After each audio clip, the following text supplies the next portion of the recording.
Good morning, dear student, and you are most welcome to online class.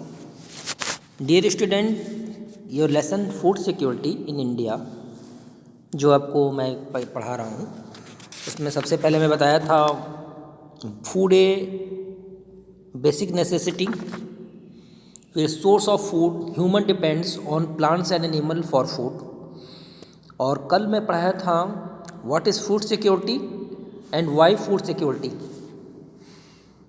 तो कल मैं बताया था as per food and agriculture organization there are 800 million chronically hunger people around the world. मतलब कि 800 million जो people हैं, लोग हैं, वो भूखमरी से परेशान हैं फूड के लिए, और इसीलिए हमारा फूड सिक्योरिटी बहुत ज़रूरी हो सकता है।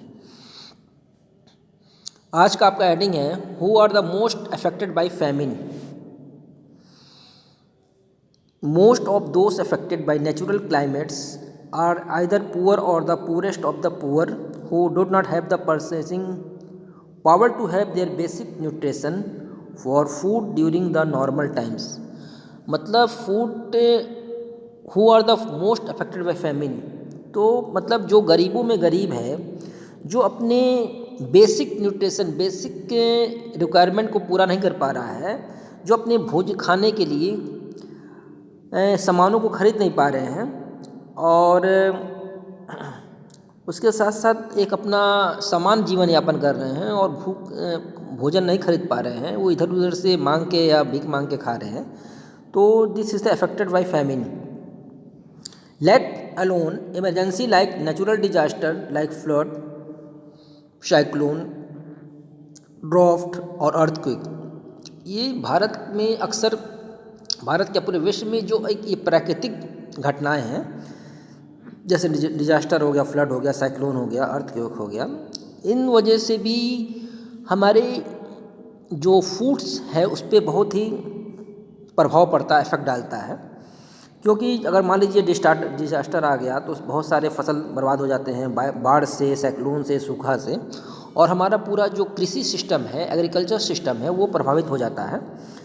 और इसके साथ साथ जो गरीबी रेखा से नीचे बिलोंग कर रहे हैं और उसके साथ साथ जो मध्यवर्गीय परिवार है, ये दोनों इफेक्ट हो जाते हैं और इनको पर्याप्त मात्रा में फूड नहीं मिल पाते हैं और ये दूसरे पे ही निर्भर रहते हैं। The share of people below poverty line is not equal for all the social economic group in India. Social group, scheduled caste and scheduled tribe are most vulnerable to poverty among the economic groups. Rural agriculture laborers and urban casual labor are most vulnerable poverty. इसके साथ साथ जो गरीबी रेखा से नीचे जीवन यापन कर रहे हैं, इसमें शेड्यूल कास्ट आ गए, शेड्यूल ट्राइब, और इसके साथ साथ जो एग्रीकल्चर, खेती में जो मजदूरों काम कर रहे हैं, अगर जब वो काम उनको मिलता है तो ठीक है, उनको भोजन मिल जा पा रहा है, लेकिन जब काम नहीं रहता है तो उनके परिवार में एक बहुत बड़ी दिक्कत का सामना करना पड़ रहा है, और वो उनके परिवार जो है कभी कभी भूखे सोना पड़ता है। मतलब उनको खाने के लिए भोजन नहीं मिल पाता है, क्योंकि काम नहीं है तो पैसा नहीं मिलेगा, जब पैसा नहीं मिलेगा तो उनको भोजन नहीं मिल पाता है, जिससे उनके फैमिली में बहुत सारे प्रॉब्लम्स आ जाते हैं और वो कभी कभी भूखे ही सो जाते हैं। Such people as most affected by famine, और इसी तरह के लोग जो है बहुत ही मोस्ट अफेक्टेड हैं फैमिन से, भुखमरी से। When there is a disaster or a calamity there is short supply of food, और कोई किसी प्रकार डिजास्टर हो गया, कोई प्रकार की ट्रेजेडी हो गई, किसी प्रकार की क्लाइमेटी हो गई, तो फूड शॉर्टेज हो जाता है। क्योंकि उसमें क्या रीज़न है, फूड की जो कमी हो जाती है, क्योंकि डिजास्टर जैसे बाढ़ आ गया तो फसल डूब जाते हैं, सूखा पड़ जाता है तो फसल सूख जाते हैं, तो इसलिए कि डिजास्टर में फूड शॉर्टेज हो जाता है। Due to the shortage of food, there is a rise in the price of food grains and many people cannot afford to buy a food and such as a high price. और इस स्थिति में जो food के जो price होते हैं, जैसे गेहूँ हो गया, चावल हो गया, खाने वाले वस्तु हो गए, इस तरह के डिजास्टर में फूड के प्राइस बढ़ जाते हैं, और जो समान परिवार के होते हैं, जो ब्लू पॉवर्टी लाइन के नीचे आते हैं, वो उनको फूड खरीदने में दिक्कत होने लगती है, जो उससे फूड नहीं खरीद पाते हैं। Food grains and many people supply to food. Due to the shortage of food, there is rise of price of food grain. Many people cannot afford to buy a food at a high price. मतलब बढ़े हुए दामों से बहुत से ऐसे परिवार हैं जो अपने भोजन को खरीद नहीं पाते हैं। During famine, there are a wide separate death due to the starvation and epidemics. और इस तरह के सिचुएशन में बहुत सारे लोगों भुखमरी के कगार पे आ जाते हैं और महामारी के कगार पे आ जाते हैं। इसका क्या रीज़न है? जब लोगों को भोजन नहीं मिलता है तो वो मतलब सड़े गले भोजन, गंदे पानी पीने में विवश हो जाते हैं और इस तरह के बहुत सारे फैमिन, बहुत सारे डिजीज़ पैदा हो जाते हैं।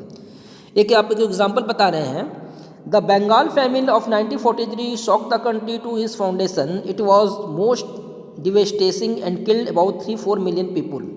बंगाल में इसी तरह का एक फैमिन आया था 1943 में और उसमें कम से कम 3 से 4 मिलियन लोग की डेथ हो गई थी, मृत्यु हो गई थी। किसकी वजह से? फूड शॉर्टेज के और फैमिन की वजह से। The production of rice in the province of Bengal reduce from 93 lakh tons in 1942 to 76 lakh ton in 1943। जो बंगाल का रिड्यूस, जो चावल का रिड्यूस है वो 93 लाख था, लेकिन वो 76 लाख ही उत्पादन होता है। देवर आज ए directed decline of 70 lakh tons of rice in the 1943 और 17 लाख टन की कमी हो जाती है, 1943 की बात है। डिस्ट्रीब्यूशन विक्टम और भुखमरी की ये घटना होती है, left their village in Bengal, fisherman, agriculture labourers and casual labours, transport worker, it were the most affected people in the famine. और इस तरह के फैमिन की घटना में जो लेबर होते हैं, कृषि मजदूर, कैजुअल लेबर होते हैं जो डे बाय डे उनको डेली पेमेंट मिलते हैं, ट्रांसपोर्ट वर्कर जो परिवहन में काम करते हैं, मछली पकड़ते हैं, और इस तरह के लोगों पे फूड की बहुत सारे समस्याएं जाती हैं और एक घटना हो जाती है, फूड शॉर्टेज की एक फैमिन आ जाती है, जिससे जैसा कि मैं बताया हूँ ऊपर 1943 में कम से कम 3 से 4 मिलियन लोग इस तरह से प्रभावित हुए थे और उनकी मृत्यु हो गई थी। तो ये आपका था food security India, who are the most affected by the famine. और नेक्स्ट आपका टॉपिक रहेगा famine in the past. Thank you, have a nice day.